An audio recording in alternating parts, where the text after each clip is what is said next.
नमः समय साराय स्वानुभूत्या चकासते चित्स्वभावाय भावाय सर्वभावान्तरक्षिते वन्दितु सर्वसिद्धि ध्रुवमचलमणोवमं गतिं पत्ते पूषामि समय पाहुड सिद्ध केवली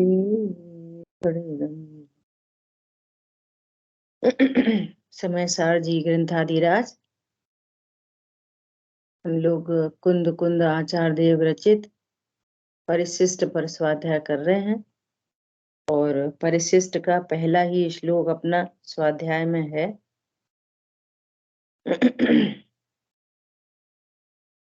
कल अपन ने चर्चा की उपाय तत्व और उपेय तत्व, है ना। तो कह रहे हैं दोनों कैसे घटित होते हैं, ऐसे तर्क का निराकरण करने के लिए टीकाकार आचार्य देव यहाँ समय सार की आत्मख्याति, यह आत्मख्याति क्या चीज है?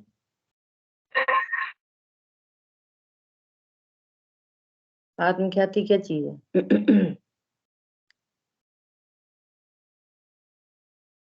जी, अपनी प्रसिद्धि होना अपने ही ज्ञान में। ये आत्मख्याति अमृतचंद आचार्य देव की टीका का नाम है।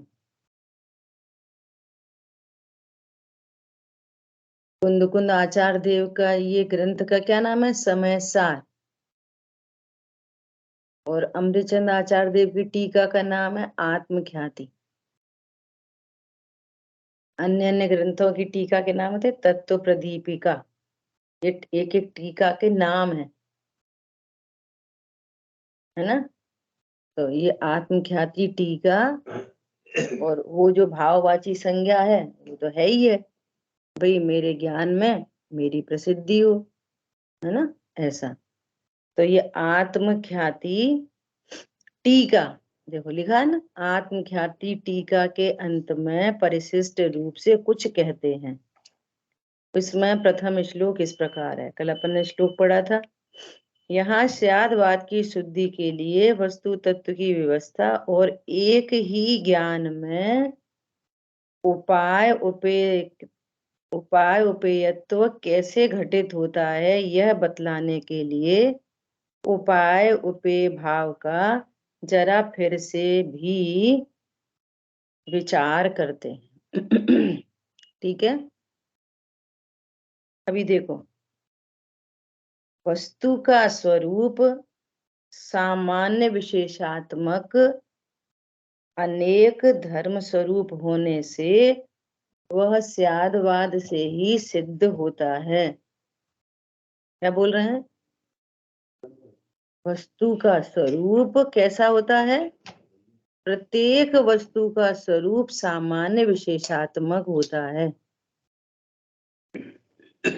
ठीक है, विशेष मतलब क्या? अनेक धर्म स्वरूप होने से वह स्यादवाद से ही सिद्ध किया जा सकता है।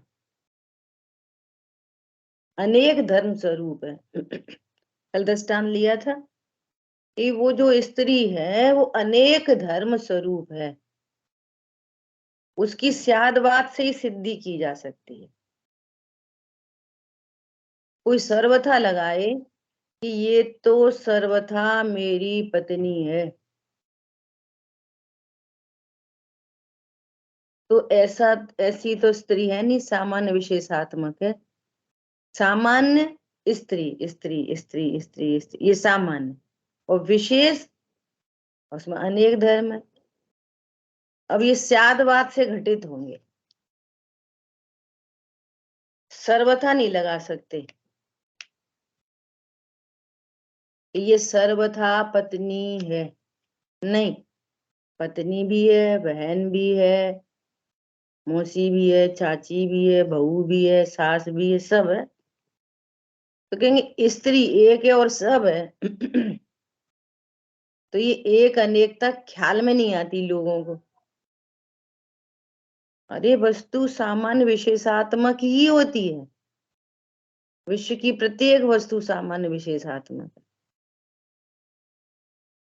ठीक है, अब इसमें खास बात है, स्यादवाद में खास बात क्या है कि पर्टिकुलर विवक्षा से, पर्टिकुलर विवक्षा से, जब पर्टिकुलर विवक्षा लगाई ना तो हम ही कह सकते हैं पति की अपेक्षा से पत्नी ही है, तब ही लगा सकते, तब सर्वथा लगा सकते। क्या बोला? परंतु सर्वथा लगाने पर भी, अब ये सर्वथा लगाकर भी किसका ज्ञान सम्यक होगा कि सर्वथा लगाने पर भी वस्तु की अनंत धर्मात्मकता को गौड़ करे, उसका अभाव नहीं करे।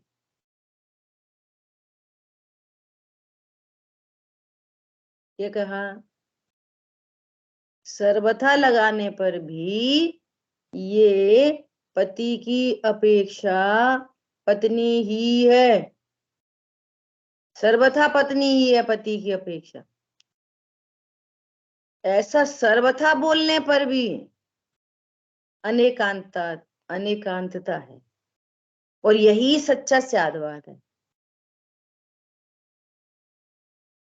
अब ये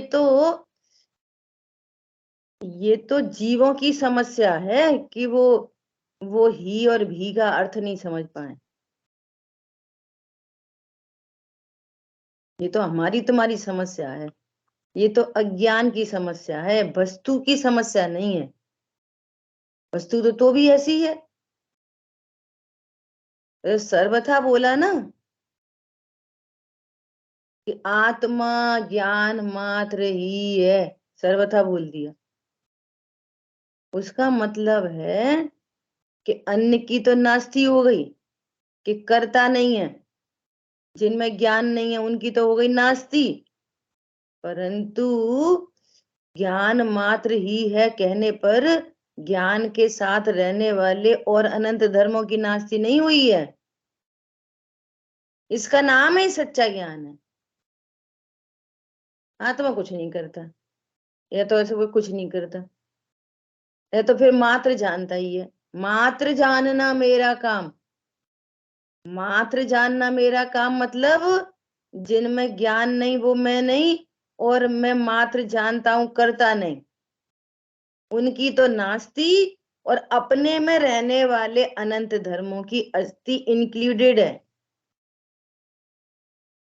ज्ञान मात्र क्योंकि वो लक्षण विशेष है, वो उससे प्रसिद्धि हो रही है, और वो कभी ढकता नहीं है। जीवो मंगलम, जीव की पहचान का चिन्ह है, कभी ढका नहीं जा सकता उसको। निगोद में भी जीवो मंगलम, धवला जी ग्रंथ में वीरसेनाचार्य देव ने ये शब्द दिया है, जीवो मंगलम। वहां पे भी उपयोग लक्षण का नाश नहीं होता। ज्ञान की हीनता तो होती है, ज्ञान की वो छायोपशम्य ज्ञान है, जो विशेष ज्ञान है, उसमें तो हीनादिकता होती है, लेकिन सहज ज्ञान में कभी हीनादिकता नहीं होती। ऐसा तो पति की अपेक्षा से पत्नी ही है, लेकिन अभी भी ये वाली बात स्टैंड है कि बच्चे की अपेक्षा माँ है, बहन भाई की अपेक्षा बहन है, ये सब अभी अंडरस्टूड है।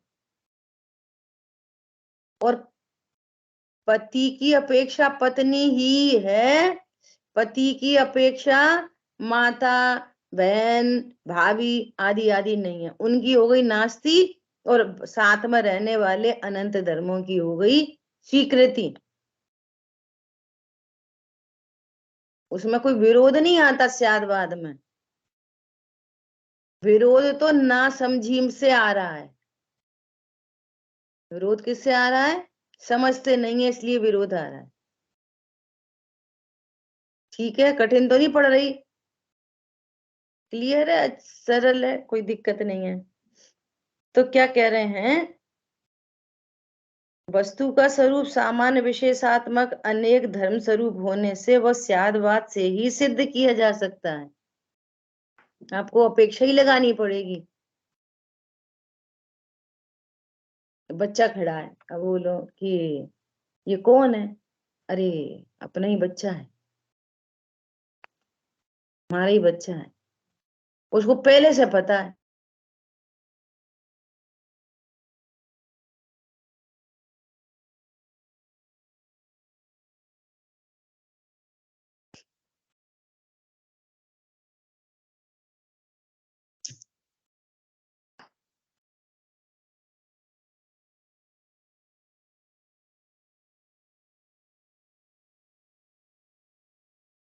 तो किसी को ये पहले से पता है, क्या पता है कि इनके तो बच्चे दो हैं और भी तो बड़े बड़े हैं, वे तो अब्रॉड में रहते हैं।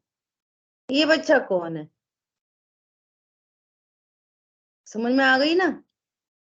अब कह रहे हैं, तो बोले कि ये आपका बच्चा, अरे ये छोटे भाई का बेटा है।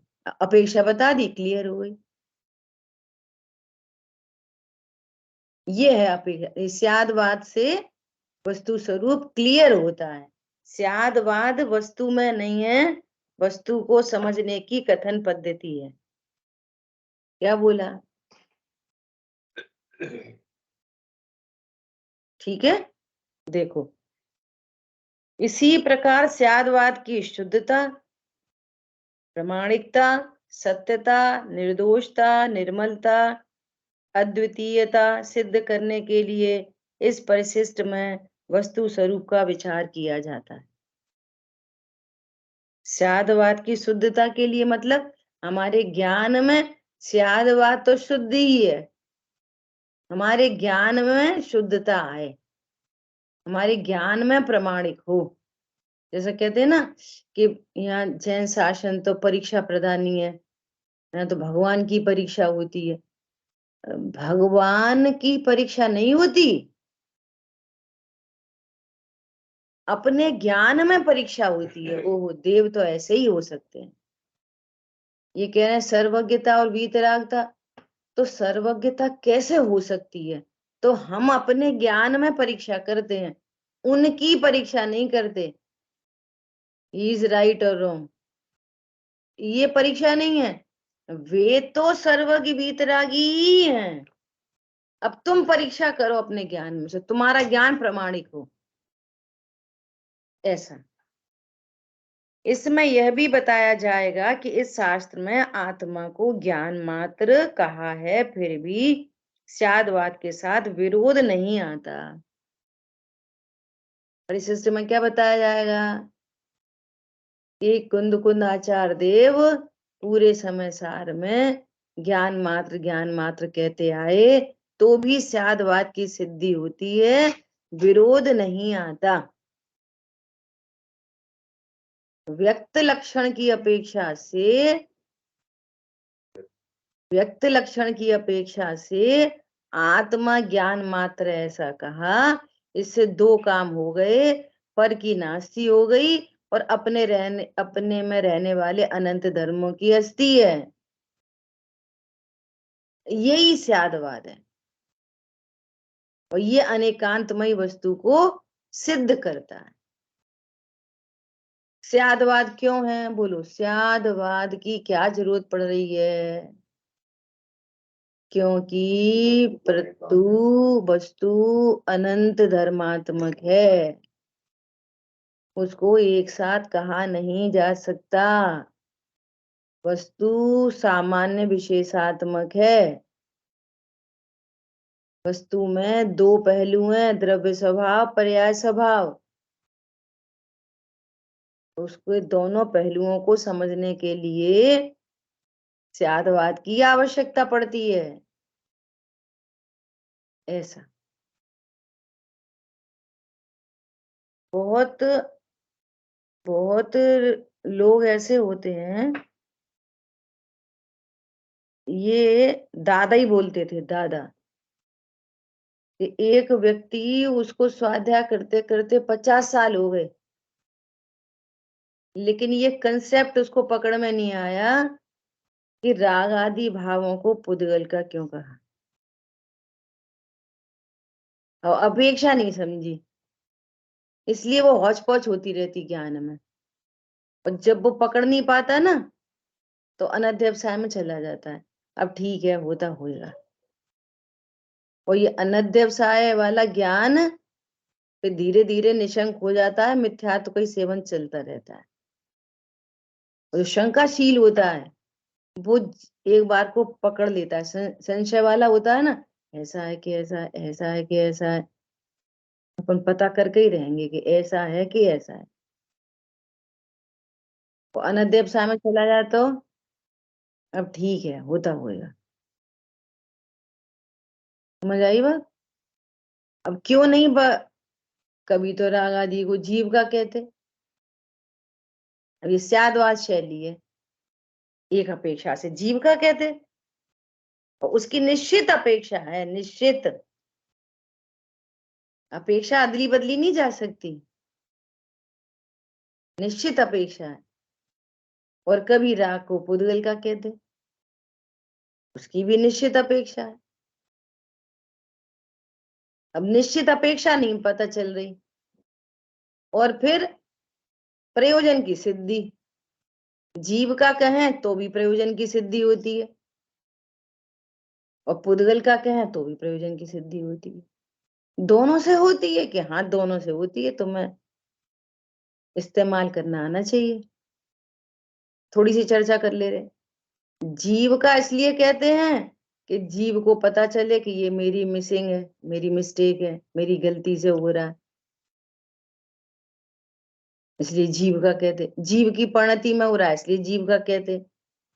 जीव की विकारी पर्याय है, इसलिए जीव का कहते, है ना। ये ऐसे अनेक पॉइंट तो जीव के कहने के हैं। तू तो अपने क्रोध का दूसरे से समझता, इतना बड़ा काम हो जाता। जीव का क्रोध जीव का है, ऐसा निर्णय करने पर के दोष मिट जाते हैं। मेरी परिणति में है तो दूसरे से क्रोध नहीं आया मुझे, इतने बड़े प्रयोजन की सिद्धि होती है। क्या बोला? समझ में आ रही बात? इतने बड़े प्रयोजन की सिद्धि होती है। और यदि पुद्गल का कहे तो निमित्त का ज्ञान कराया है, मेरा स्वरूप नहीं है, ऐसा पता चलता है। क्या बोला? ये मेरा वास्तविक स्वरूप नहीं है, इसलिए उसका पुद्गल का कहते हैं। समझ आई बात? शुभाशुभ की जड़ता तो दूर, शुभाशुभ में जड़ता है, मैं चैतन्य स्वरूपी हूँ। वो पर्याय है, मैं ध्रुव हूँ। वो विकार है, मैं स्वभाव हूँ। दोनों से प्रयोजन की सिद्धि हो गई। आपको सिद्धि करनी आनी चाहिए। ये है स्यादवाद का प्रयोग। पूरा ही जीवन बीत जाए, पता नहीं जीव का है कि कर्म का है। एक बताओ, फिर पीछे पड़ जाएंगे। एक बताओ किसका है? एक स्वरूप हो तो कहा जाए। तुम तो ये नक्की करो कि ये तुम्हारी बेटी है कि मेरी पत्नी है, नक्की करो। एक बोलो, हम दोनों नहीं मानने चलने देंगे, ऐसा होता ही नहीं है।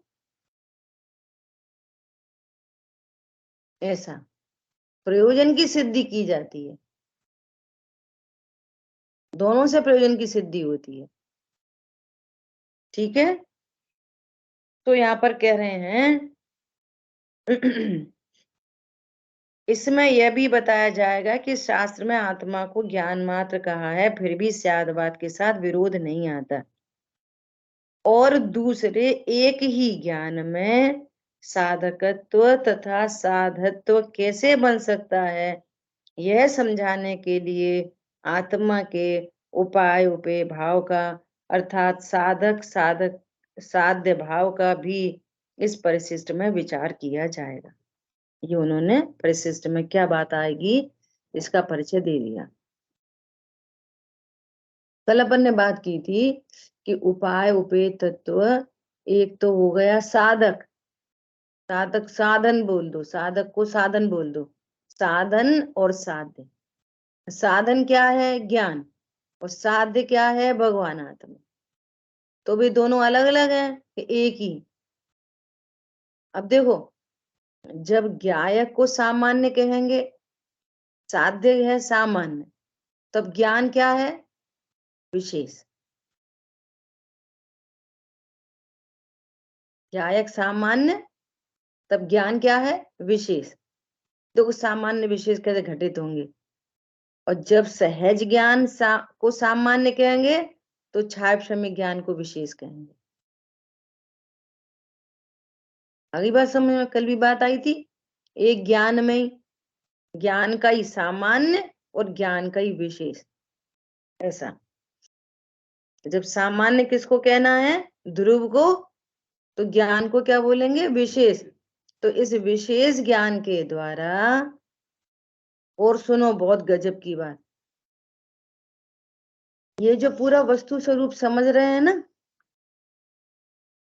ये विशेष ज्ञान समझता है, छायाक्षमिक ज्ञान, सहज ज्ञान नहीं। सहज ज्ञान नहीं समझता। कौन समझता है? छायाक्षमिक ज्ञान। अब सुनो, छायोपशमिक ज्ञान जो असंगी वाला छायोपशमिक ज्ञान है, उसको इस समझ की योग्यता नहीं।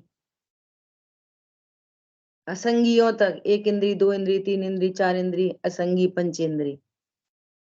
और संगी पंचेंद्री जहां स्टार्ट हुआ, चारों गति के संगी पंचेंद्री जीव तत्व निर्णय कर सकते।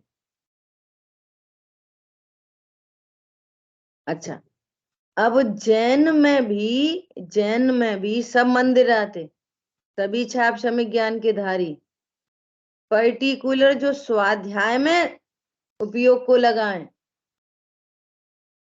ऐसा छायोपशमिक ज्ञान तत्व निर्णय में कार्यकारी बनेगा। ठीक है? अब जितने भी सुन रहे, उनकी योग्यता नहीं है तत्व ज्ञान की, तो इतने उपदेश पर भी नहीं समझ सकेंगे। हरी बात समझ में? तो वो छायोपशमिक ज्ञान है, ये विशेष ज्ञान इस पूरी बात को समझ रहा है।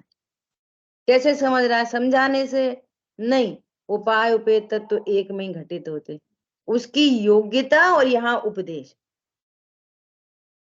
उसके ज्ञान की पर्टिकुलर योग्यता डेवलप हुई और इधर से निमित्त मिल गया,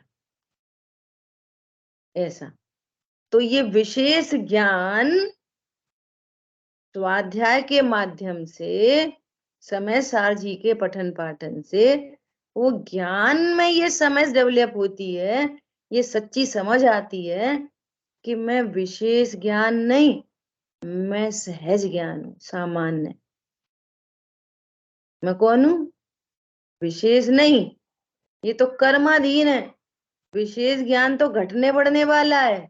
अभी इतनी गाथा ठीक है याद और सब भूल जाए। आई बात समझ में? ये क्या है? ये तो घटने बढ़ने वाला है, लेकिन मैं सहज ज्ञान हूं, मात्र जानना जानना जानना मेरा काम। मैं सहज ज्ञान हूं, और ये सहज ज्ञान ध्रुव का नक्की कर लेता। ये यही विशेष ज्ञान सहज ज्ञान के माध्यम से ध्रुव हूं, ये नक्की हो जाता है। तीन चीजें। तो ये उपाय उपेय तत्व कहाँ घटित हो गए? एक ही द्रव्य में। तो स्वयं ही उपाय, ये छाया विशेष ज्ञान सहज ज्ञान के माध्यम से मैं त्रिकाली ध्रुव हूं, ऐसा नक्की करता है। तीन चीजें। क्या बोला? विशेष ज्ञान सहज ज्ञान लक्षण के माध्यम से लक्ष्य को प्रसिद्ध करता है। क्लियर हो गई बात? तो उपाय तत्व कौन बना? उपाय तत्व ज्ञान। और उपेय तत्व कौन बना? भगवान आत्मा। ये सब कहां पर ही है? एक ही ज्ञान में, एक ही आत्मा में। एक ही ज्ञान मतलब एक ही आत्मा। मैं फिर से रिपीट कर रही हूँ, विशेष ज्ञान, संगी पंचेंद्रिय विशेष ज्ञान, सहज ज्ञान, उपयोग लक्षण के माध्यम से मैं ध्रुव हूं ऐसा नक्की करता है, ऐसा निर्णय करता है, निर्णय पूर्वक अनुभव होता है। ये सब चीजें कहाँ पे घटित हुई? एक ही आत्मा में। जब ज्ञान की तरफ से बात करेंगे तो छाया उपशम में ज्ञान विशेष और सहज ज्ञान सामान्य, और जब ध्रुव से बात करेंगे तो ध्रुव सामान्य और ये ज्ञान विशेष। ऐसे वस्तु सामान्य विशेषात्मक है। ठीक है, देखो, तो एक तो ये हो गया, है ना, साधक और साध्य भाव। साधक कौन है? ज्ञान। अब कॉमन बोल दो, ज्ञान। ज्ञान है साधक और साध्य है भगवान आत्मा। ज्ञान है उपाय और भगवान आत्मा है उपेय। बस इतनी सी बात है, यही धर्म का कारण है। बोलो, इसलिए बार बार बार बार बार बार भैया, पूजा पाठ दया दान धर्म न थी। धर्म न थी मतलब ये उपाय नहीं है। तो यहाँ पे भी अनेकान घटित हो गया जब ये बताया कि एकमात्र भेद ज्ञान ही उपाय है। ही लगा दिया तुमने तो, हाँ लगा दिया ना। भेद ज्ञान उपाय है, दया दान पूजा पाठ उपाय नहीं। हो गया शायद बार, हो गया कि नहीं हो गया? अस्ति नास्ति अनेकांत हो गया। एकमात्र भेद ज्ञान ही उपाय है। अब खलबली मच गई लोगों में, ये तो पूजा पाठ दया दान को उपाय नहीं कह रहे, ये तो 28 मूल गुण को उपाय नहीं बता रहे। अब पता नहीं कहां से धर्म लेके आए हैं। हमने तो अपनी आंखों से देखा है। क्या क्या देखा? कि उन्होंने 28 मूल गुण का पालन किया और बे मोक्ष मार्गी हैं और बे ही भगवान बन गए। तो तुमने आंखों से ही देखा है ना, तुमने ज्ञान चक्षु से नहीं देखा। आंखों से तो ऐसे ही दिखता है, और जो आंखों से दिखता है वो झूठ है। जो आंखों से दिख रहा है ना वो क्या है? झूठ है। देख लो चारों तरफ आंखों से क्या क्या दिख रहा है, वो सही है कि झूठ है? ज्ञान दृष्टि से देख अहो। एक घटना याद आ गई, अभी मंगलायतन गए थे ना, आदरणीय वीर सागर जी भाई साहब ने दिवाली का पूरा, दिवाली की चर्चा तो बाद में की, हाँ उस दिन पूरा अर्थ किया, दिवाली वाली थी, ऐसा अर्थ किया कि प्रसन्न रहो, हर समय प्रसन्न रहो। दुखी होने की तो कोई जगत में बात ही नहीं है। ऐसा उन्होंने बहुत हाई प्रेरणा दी। जरा, जब तुम्हें क्रमबद्ध स्वीकार है तो क्रोध काय के लिए? वस्तु का परिणमन स्वीकार है, फिर क्रोध क्यों, किसके लिए? और पर से मुझे लाभ नहीं होता, फिर क्रोध किसके लिए? ऐसा उन्होंने सारी बात रखी। और मैं परिपूर्ण हूं, अब क्रोध काय के लिए? तो ये सारी बातें हुई। तो संजय भैया और भाई साहब दोनों आ रहे थे, अभी प्रवचन खत्म हुआ और सीढ़ियों से नीचे उतर रहे, पैसेज में हम सब लोग चल रहे थे। तो उन वीर सागर जी भाई साहब के चेहरे पे कुछ ऐसे थोड़े नाराजी के भाव दिखाई दिए। तो एक विद्वान और थे, आलोक जी कारंजा, वे बोले, अभी हाल तो बोल के आ रहे हो कि दुखी नहीं होना चाहिए, क्रोध नहीं करना चाहिए, और अभी आप तो गुस्से में दिख रहे। तो मैं बोला, सुनो भाई साहब, आपको चर्म चक्षु से दिख रहा है ये। यहाँ से मुझे बात याद आ गई, हमारे गुरु जी ज्ञान दृष्टि से देखो कि वे कैसे हैं। भाई साहब बोले, हाँ सही बात है। चर्म चक्षु से तो यही देखेगा भैया, अप्रत्यक्षान क्रोध हो सकता है, प्रत्यक्षान क्रोध हो सकता है। संसार अवस्था में अनंत होने से पहले मुनिराज को भी क्रोध दिखाई दे सकता है।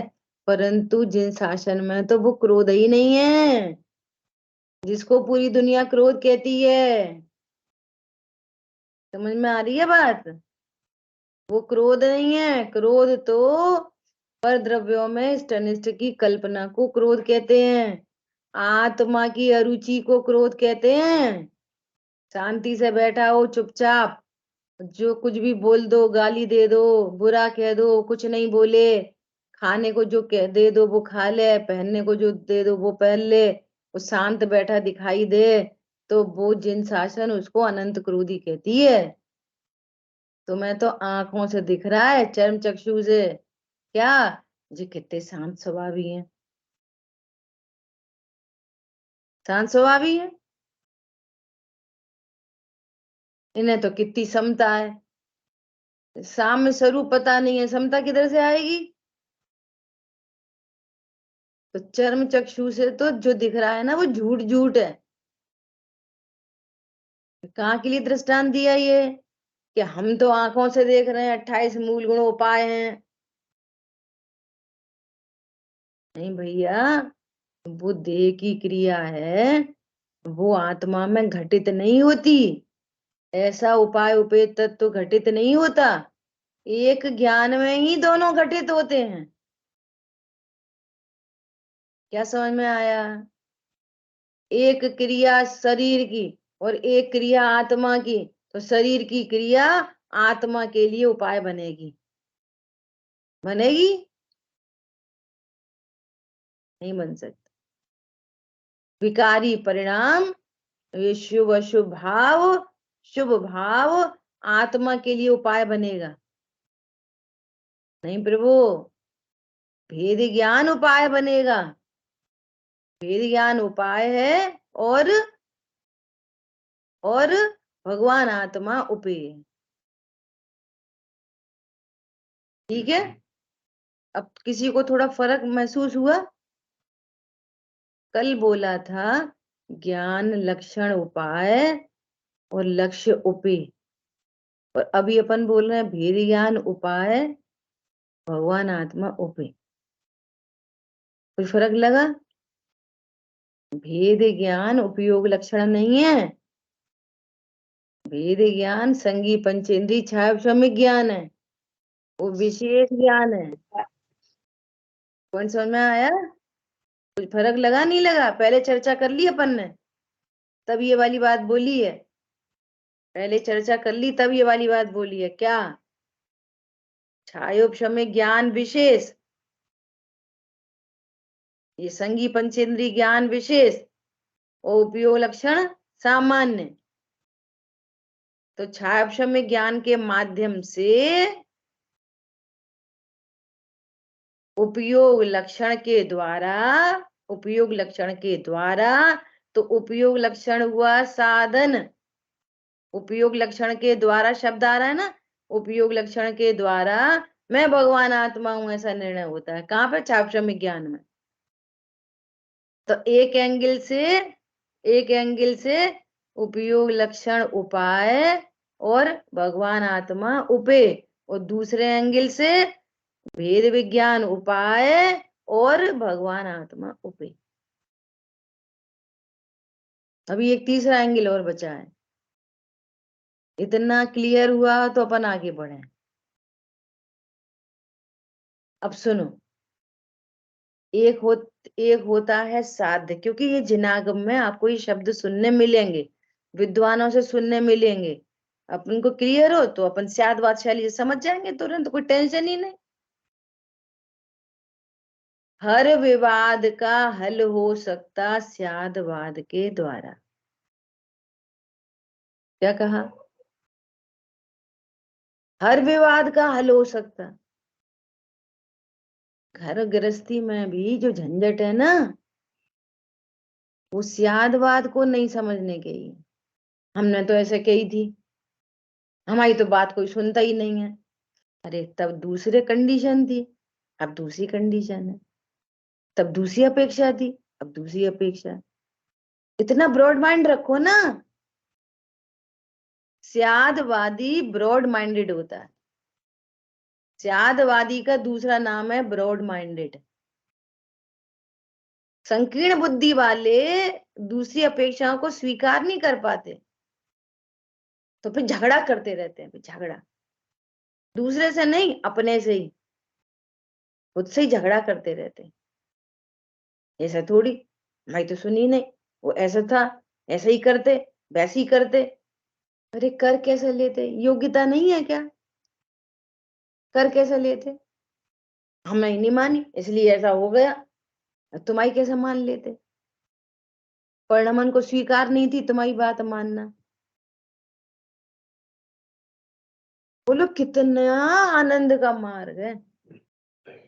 गुंजाइश नहीं बचती कहीं से कहीं तक क्रोध की, गुंजाइश नहीं बचती क्लेश की, गुंजाइश ही नहीं है वस्तु व्यवस्था में। ठीक है, तो एक तो ये उपाय उपेय हो गया क्या? एक अपेक्षा से उपयोग लक्षण उपाय और भगवान आत्मा उपेय, एक अपेक्षा ये होगी। दूसरी, वो जो जो उपयोग लक्षण है वो थोड़ी भेदियान करता है। अगर अगर उपयोग लक्षण भेदियान करे तो असंगी भी भेदियान कर ले। प्रसिद्ध है ना ये वाली बात, अंडरस्टूड है ना ये तो। फिर तो असंगी भी भेदियान कर लेता। अगर उपयोग लक्षण तो उसके पास भी है, भगवान आत्मा उसके पास भी है। इसका मतलब क्या हुआ? ये जो संगी पंचेंद्रिय विशेष ज्ञान है, ये है उपाय, और भगवान आत्मा उपेय। दो एंगल हो गए, दो अपेक्षाएं हो गई। अब सुनो तीसरा, उसकी चर्चा यहाँ नहीं है, यहाँ उसकी चर्चा नहीं है, पर अपन कर रहे हैं क्योंकि केस टेबल पे आया है, तो सांगोपांग निर्णय करो। ठीक है, तीसरा एंगल है।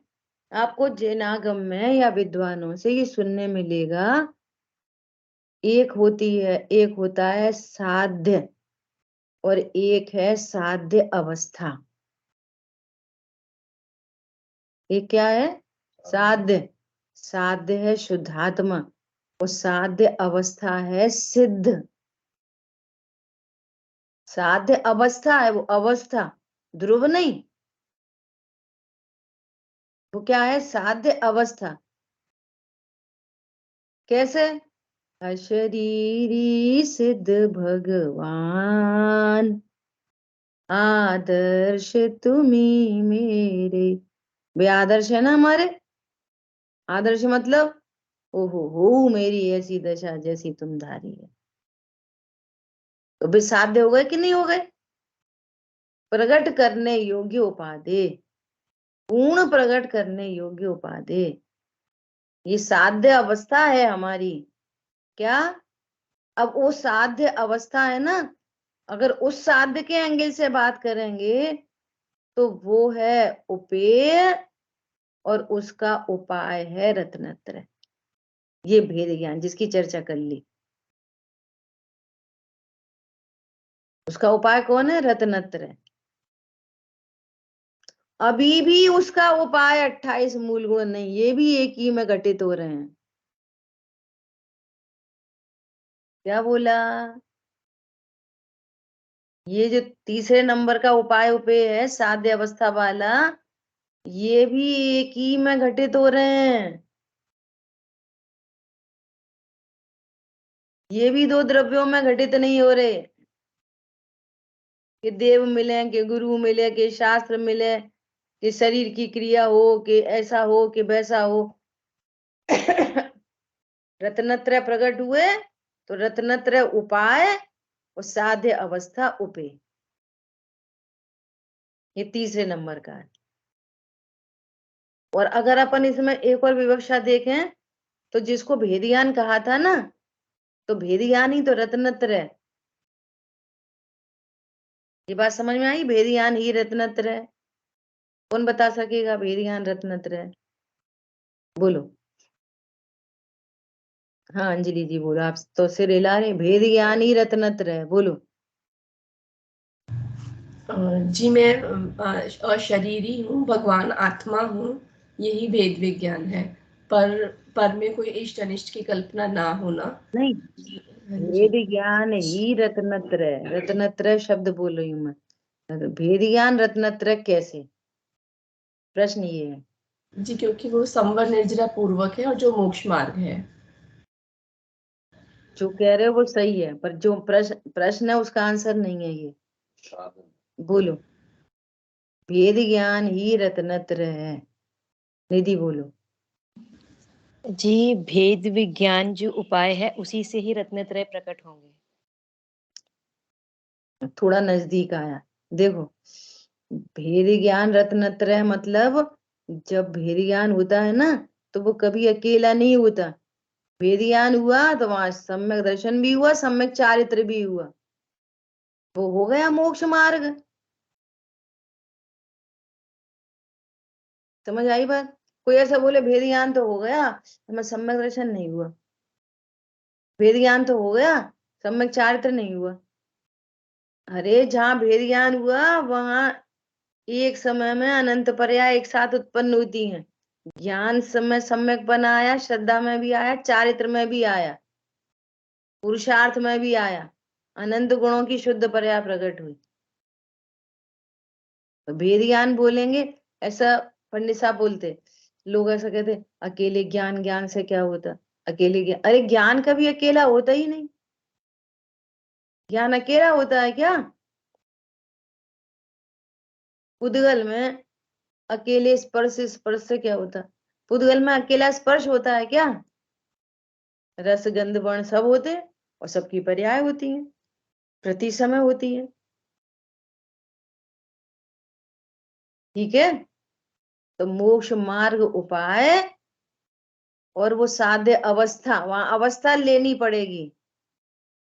वहां क्या लेनी पड़ेगी? अवस्था। जब मोक्ष मार्ग को उपाय कहेंगे तो सिद्ध अवस्था साध्य है, तो अवस्था लेनी पड़ेगी। और जब ज्ञान को उपाय कहेंगे तो भगवान आत्मा को उपाय कहेंगे। यहाँ द्रव्य घटित करना होगा, क्योंकि लक्षण से लक्ष्य प्रसिद्ध होता है। और वहां पर रत्नत्रय से सिद्ध पर्याय आएगी, और यहाँ उपयोग लक्षण से आत्मा उसी समय प्रसिद्ध हो रहा है, वो आएगी। और ये तो वही है जहाँ उपयोग है, वही आत्मा है। ठीक है, देखो थोड़ी सी तो मेहनत करनी पड़ेगी। बच्चे देखो जरा, वो केमिस्ट्री फिजिक्स में मैथ्स में कितनी मेहनत करते हैं। अभी वीर आया ना, तो उसको मैथ्स पढ़ाया, तो वही इक्वेशन वो वाला था। वो हम लोग तो हिंदी में पढ़े थे ना मैथ्स, 12th तक हिंदी, हिंदी मीडियम थी, उसके बाद इंग्लिश मीडियम में आए। तो वो क्या पढ़ते थे? कंपाउंड इंटरेस्ट, चक्रवर्ती ब्याज, है ना? तो उसको पढ़ा रहे थे।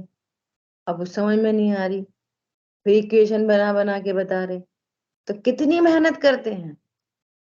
तो मैंने वीर को बोला, मैंने कहा वीर, तेरी मम्मी को यही वाला चैप्टर रात के 2 बजे तक पढ़ाया था, और सुबह तो भी गलत करे आई वो पेपर में, वो ही सवाल आ गया।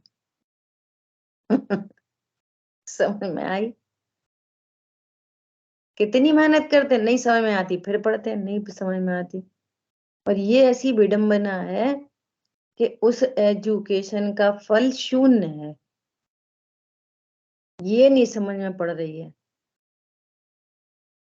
उस एजुकेशन का क्या फल है? अरे पढ़ेंगे, अरे अमीर बनेंगे, अच्छी जॉब लगेगी, लग्जरी होगी। जीरो। तुमने अपने सम्यक दर्शन को, अपने अनंत चतुष्टय को, संयम साधु दशा को, आनंद को, धर्म को अपने से उतना ही दूर कर दिया। बोलो, बच्चा 8 साल का हो, रत्नत्रय प्रकट कर ले, वो अल्प काल में अरंत बन जाए, वो अच्छा है कि पहले नौकरी कर ले? वो अच्छा है? क्या अच्छा है? पहले 1 करोड़ का पैकेज वाली नौकरी कर लें, तो उसमें एज पैक हो जाए, और फिर निगोद चले जाए, फिर अनंत काल माँ बिताए। क्या अच्छा है? बताओ क्या अच्छा है? नक्की है ये वाली बात? बिल्कुल ईमानदारी से विचार करना क्या हमको ऐसा ही लगता है? क्योंकि बोलने से कुछ नहीं होगा, हम आपको बोल दें, आप किसी और को बोल दो, आपको ऐसा लगता है कि ये एजुकेशन से या धन से कुछ होने वाला नहीं है? अभी भेद ज्ञान करें तो अभी संसार समुद्र से तिर जाए। कि लगने का नाम धर्म है, बोलने बालने का धर्म नहीं है।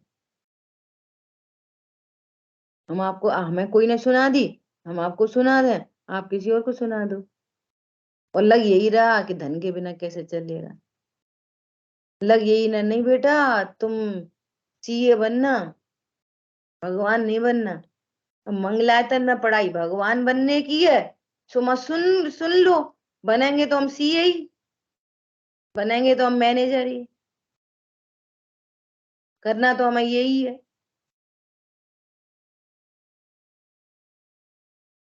दादा तो एकदम स्पष्ट बोलते थे, सुनो भैया, स्मारक में आ रहे हो, यहाँ पे आराधना प्रभावना बस दो ही काम है। तुम इसलिए आ रहे हो कि यहाँ पे तुम शास्त्री कर लो और ये मान्य है फर्दर एजुकेशन के लिए, तो यहाँ पे मत आना। तुम्हें फर्दर एजुकेशन के लिए आना है कि चलो ग्रंथ भी पढ़ लें और इसके बाद अपन मास्टर्स के लिए पेपर भी दे सकते, क्योंकि ये इक्विवेलेंट है बैचलर के। तुम इसलिए आ रहे हो, बैचलर के इक्विवेलेंसी के लिए आ रहे हो, तो मत आओ। तुम्हें आराधना प्रभावना करनी है तो आओ, नहीं नहीं आओ, हमें नहीं चाहिए। स्पष्ट मना करते थे, स्पष्ट, साहब यहाँ पे हमारे बच्चे को रख लो, वो वहां पे फलाने कोर्स करने आ रहे हैं, ढिकाने को नहीं भैया, हमारे जगह नहीं। इस काम के लिए हमारा हमारा एक क्षण भी, हमारा एक पैसा भी इस काम के लिए नहीं है। इतना इतना क्लियर कंसेप्ट। ठीक है, देखो क्या बोल रहे हैं। स्यादवाद समस्त वस्तुओं के स्वरूप को सिद्ध करने वाला है। स्यादवाद क्या है? समस्त वस्तुओं को सिद्ध करने वाला, वस्तु की सिद्धि करता है। अरहत भगवान का एक अस्खलित निर्बाध शासन है, निर्बाध शासन है, ये बाधा रहित है, इसमें कोई क्वेश्चन मार्क नहीं लगा सकता। ठीक है, अपन ने थोड़े दिन पहले ही एक कॉइन के दृष्टांत से ये स्यादवाद समझने की कोशिश की थी, याद है? सिक्का किसे कहते हैं? कॉइन। तो आप कैसे बोलोगे? सिक्का हेड वाला होता है कि टेल वाला? अकेला हेड बोल ही नहीं सकते और अकेला टेल नहीं बोल ही नहीं सकते। हेड टेल वाला है, आ गई ना एक सामान्य एक विशेष, हेड टेल। अच्छा, हेड किसे कहते हैं? हेड जिसपे अशोक का चिन्ह बना है, वहां पे भी सर्वथा नहीं लगा सकते, हेड पे भी। सामान्य विवक्षा में कह देंगे हेड उसे कहते हैं जिसपे अशोक बना है, टेल उसको कहते हैं जिसपे कॉइन का नंबर लिखा है कि 10 रुपए का सिक्का, 5 रुपए का, 2 रुपए का, 1 रुपए का, 50 पैसे, 25 पैसे, ये जो नंबर्स लिखे हैं वो टेल है, ये सामान्य विवक्षा है। लेकिन अगर आप उसको भी माइन्यूटली चेक करने जाओगे तो उसमें अकेला अशोक नहीं बना, नीचे भारत भी लिखा है, सर्वथा अशोक है। हेड सर्वथा अशोक है कि नहीं? अशोक के चिन्ह के साथ रहने वाले और सब उसमें गर्भित है। और इतनी बात को सुन के कि कोई अकेला हेड और अकेला टेल बना दे तो सिक्का चल जाएगा बाजार में? चलेगा ही नहीं, क्योंकि हेड भी अनंत धर्मात्मा के और टेल भी अनंत धर्मात्मा के। ये गजब की बात है। देखना टेल पे क्या क्या बना है, अपन सीधा सीधा बोल देते हेड कौन सा है? जिस पे अशोक बना है। टेल कौन सा है? जिस पे नंबर लिखा है। टेल पे देखना और क्या क्या बना है, समझ गए? स्यादवाद से वस्तु सिद्ध होती है। घबराओ नहीं, स्यादवाद तो बहुत जरूरी है और रोज रोज प्रयोग करते स्यादवाद का हम लोग। घर गृहस्थी नहीं चलती स्यादवाद के बिना। कभी किसी को मुख्य करना पड़ता है, कभी किसी को गौड़ करना पड़ता है, नहीं करना पड़ता। दामाद जी आ गए और बेटा भी बैठा है, दोनों एक साथ बैठे हैं, और बाई चांस सब्जी कम पड़ गई, किसको सर्व करेंगे? दामाद को सर्व कर देंगे। अब ये स्यादवाद व्यवस्था नहीं समझा कोई।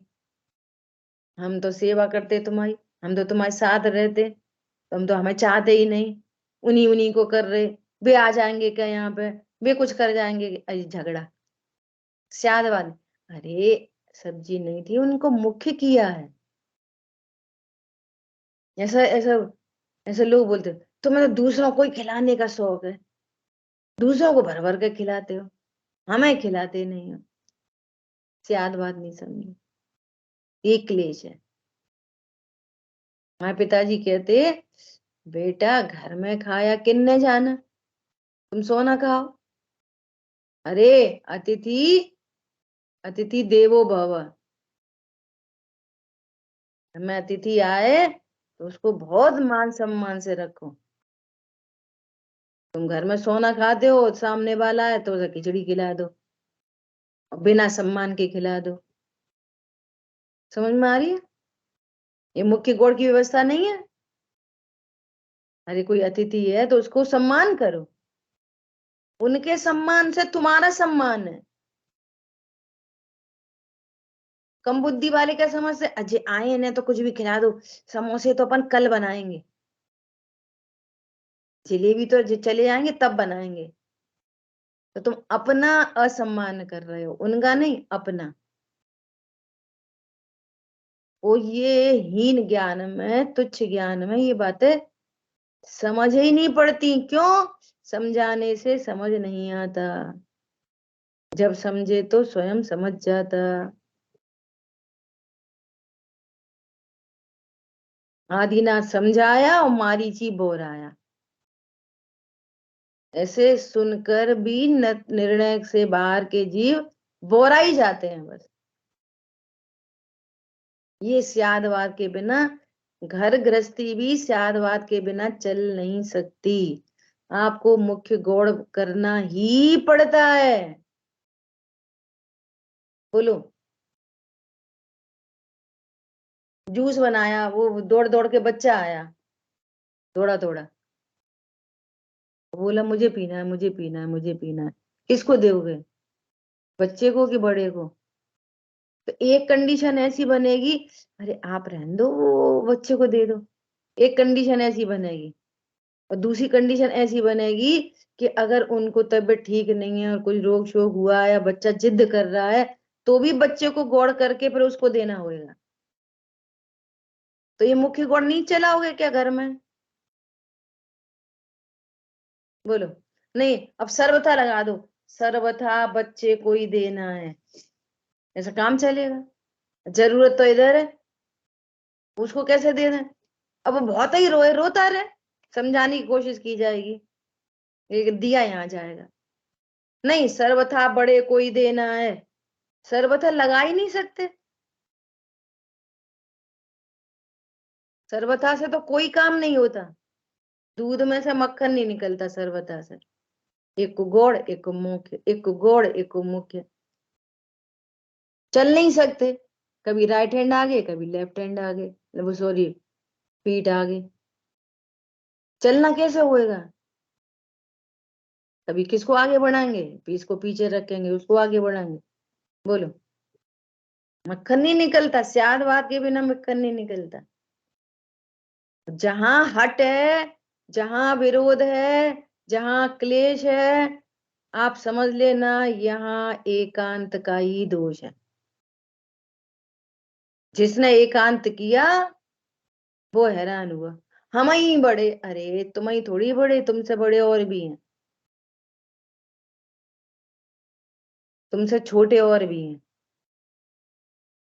कोई, अच्छा बोलो, आप बड़े हो कि छोटे, बोल सकते हैं स्यादवाद के बिना? बोलो, अपेक्षा लगानी पड़ेगी ना।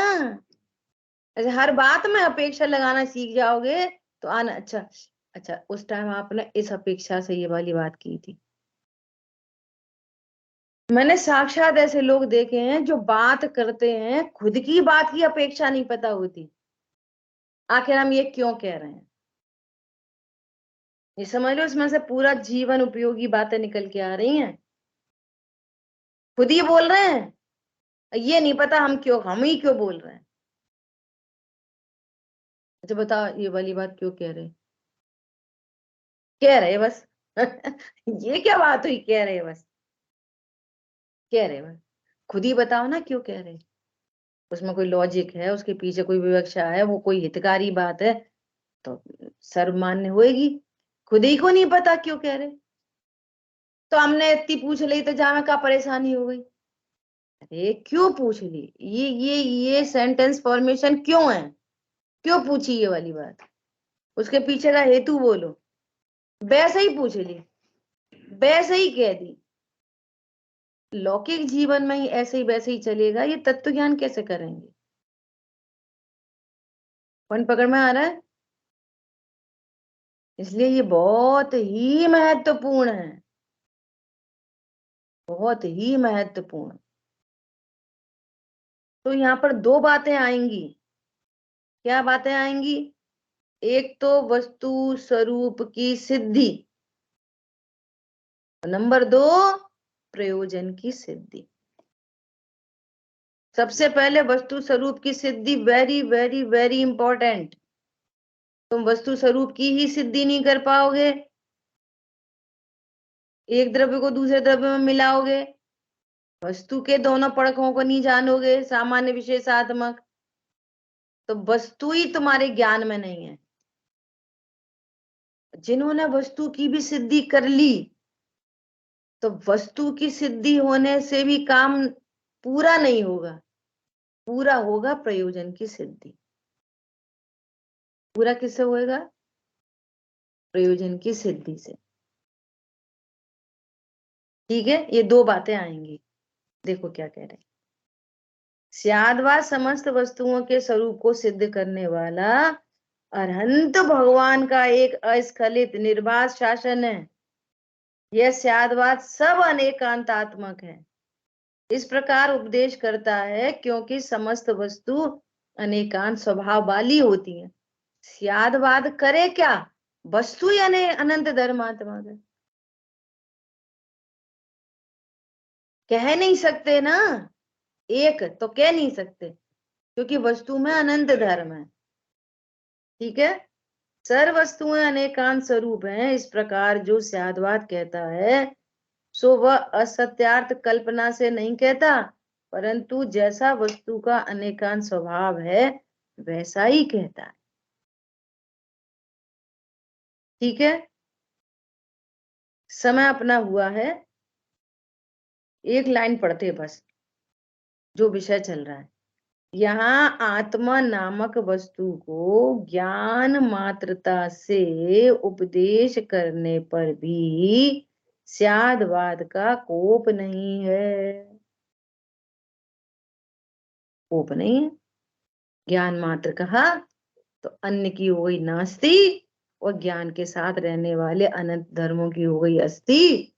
तो ये निर्बाध शासन है। 3 पॉइंट दोहरा दोगे? बोलो बिल्कुल लाइन से बोलो। मैं ज्ञान मात्र हूं, मैं मात्र जानने वाला हूं, इसको जानकर कैसे सिद्धि होती है? बोलो 3 पॉइंट। अरुण भैया बोलेंगे।